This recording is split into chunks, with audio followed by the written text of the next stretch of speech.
Hey there, it's Jane from Surface Anthology. How are you guys? I wanted to show you today how to wax.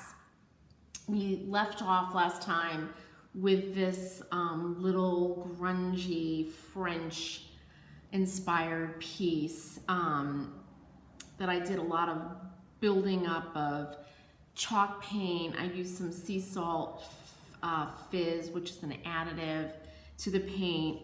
And it kind of gives it that grungy,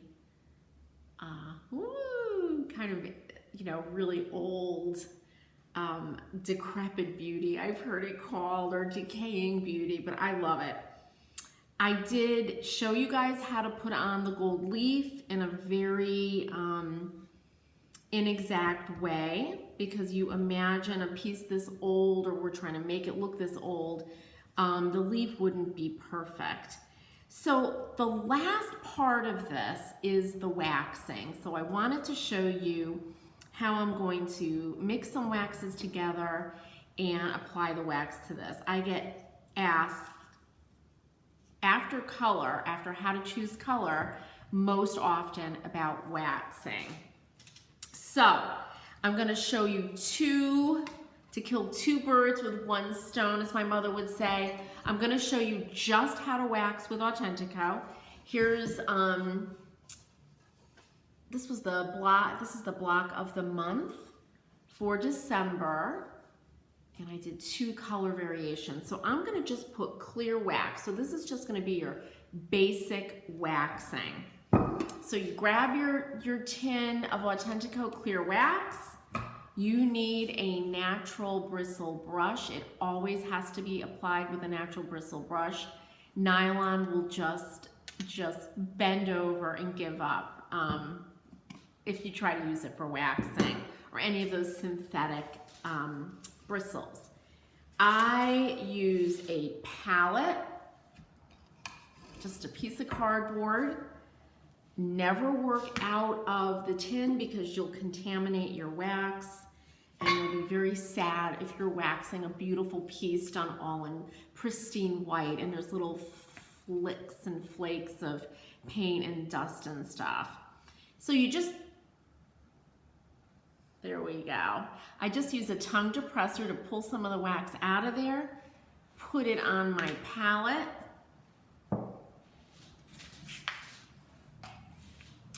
dip my natural bristle brush and load it up. Okay, I'm gonna put that aside, and here's our block, and this is all you do. You brush on, and you'll see it. See how that's getting darker where it's been waxed, so you'll know where you've successfully applied your wax. And I'm putting on a thin, even coat of the Autentico wax.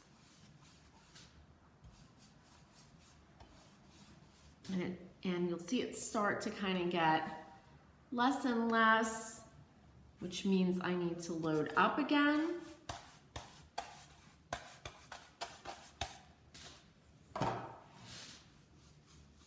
And just finish my piece.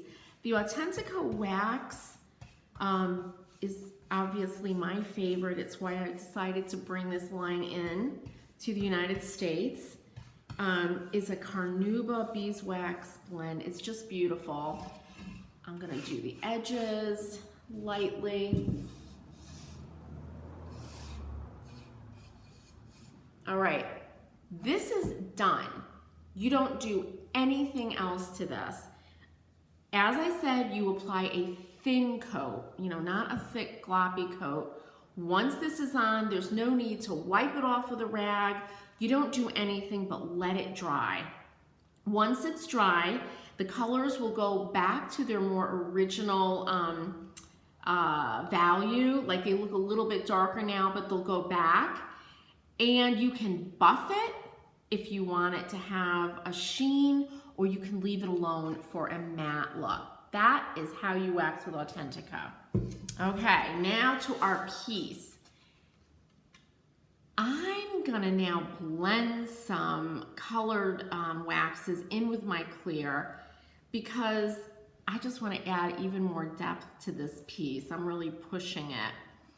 And to knock down just a touch the brightness of the gold leaf that we put on. So again, I've got my cardboard palette with some clear wax. I'm gonna add just a touch more, though you're not gonna need, or I'm not gonna need a lot for this piece. So we'll just add a little bit more. And then I have two colors, anthracite and dark brown. Anyone who knows me knows I love anthracite. It's this just gorgeous, cool gray color wax that I would use on everything if I could.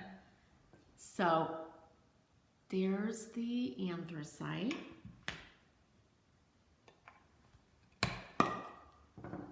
And here's the dark brown. Which do I use more of? You can tell. But the dark brown is going to add some warmth to this. Just a little bit. I just want to warm it up a little bit. So, get rid of these lids. I'm going to put a little bit of my anthracite down.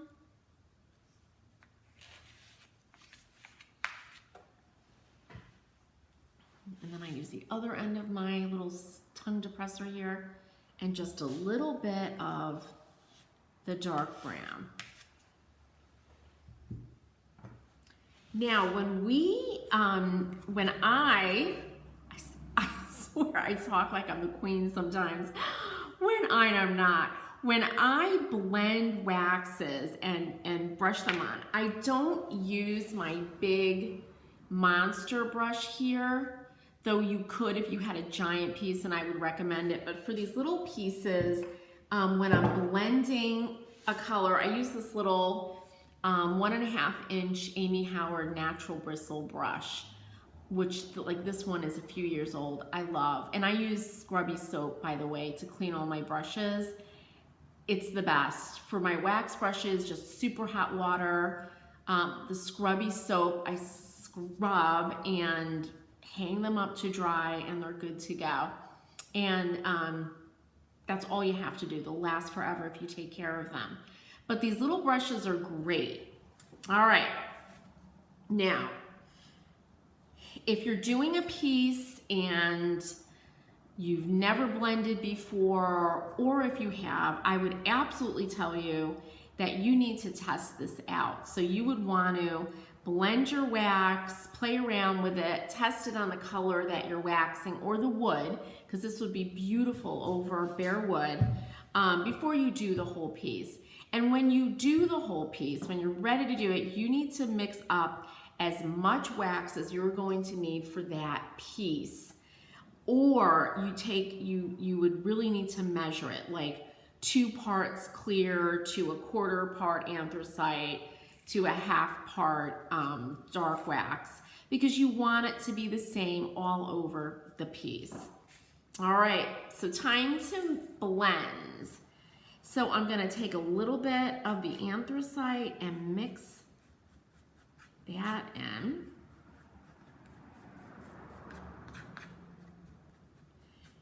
And you'll see as I mix it, it makes kind of a gray, because this is cool, a cool gray.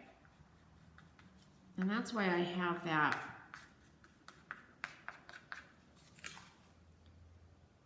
So you see, there it is in the light. All right, so now I'm gonna add a touch of the brown. Autentico has 16 colors of wax. So, including a beautiful green, a blue, and metallics, you can really go crazy and make some gorgeous wax colors and glazes. Okay, that's it. I'm liking how that looks. There we go. So I'm gonna wax this piece now. So I have my little Amy Howard brush. Load that up. The other thing I love about these brushes is if I'm doing like a colored wax over a color and I want to see the little striations from the brush, these have, oh my goodness, there we go, a little bit of an irregular bottom, so you can lay on a beautiful kind of pattern with this brush.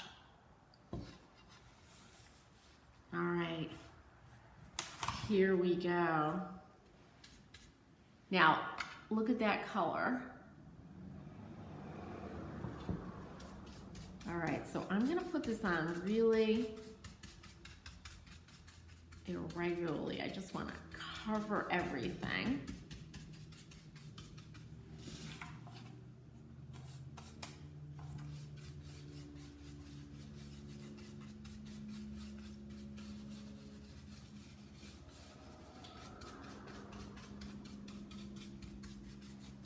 Now it really knocks down that lighter color, and I'm going to show you how I'm going to pull some of that out in a minute.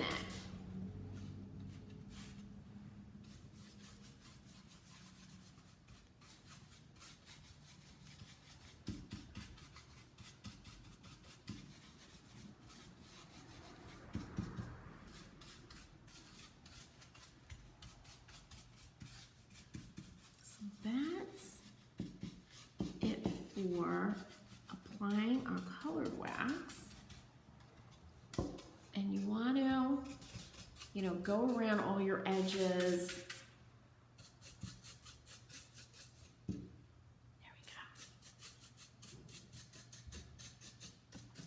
we go.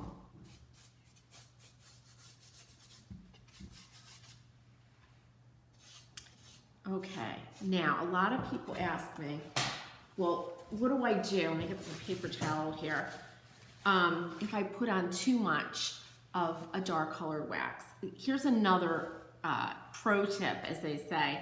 If you're doing a piece and you're using the brown wax or a dark wax or a colored wax, put on a slip coat of clear, and that means apply a coat of clear and then use your colored waxes.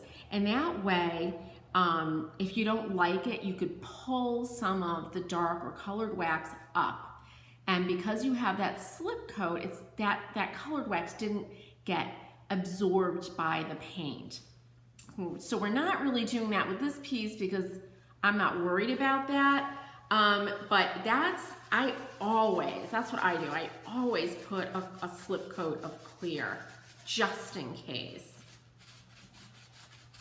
All right, I'm wiping away some of that. And say I want to pull some of this darker wax up. All I have to do is, and I could use my brush or just use the paper towel. I'm going to use the paper towel. And this you could apply even if the wax is dry and 2 years old, because the wax, the new wet wax, reactivates the dry wax, or in our case, it's going to pull it up from the wet wax. So I apply that and see what's happening there. It pulls away some of that colored wax, my blend that I put down. And I can add further depth and dimension by messing around with this, and that's exactly what I'm gonna do. You put it on, let's find another dark spot. And you keep rolling this around, and you pull up with your cloth, and that just further ages the piece and brings out features that you want to highlight. And let me tell you, I go through, normally I just use, I buy rags by the pound for this, because you just kind of need to keep moving the cloth around. All right, so that is how we wax our piece, create more dimension. I'm gonna mess around with this a little bit more, and when it's dry, I'm gonna give it a good buff and show you guys what the final piece looks like. I'll post some pictures of that. So as always, any questions, just put them in the comments. Hopefully my internet is not too bad today, and you're seeing this without it getting super delayed or buffering. It's been a real issue for me. And check out my website, Surface Anthology. It's make.surfaceanthology.com, and also chalkmercantile.com. Happy making, you guys, happy painting. And if you're in the path of the snow, I'm expecting that to start in a few hours here in Connecticut. Be safe. Thanks so much.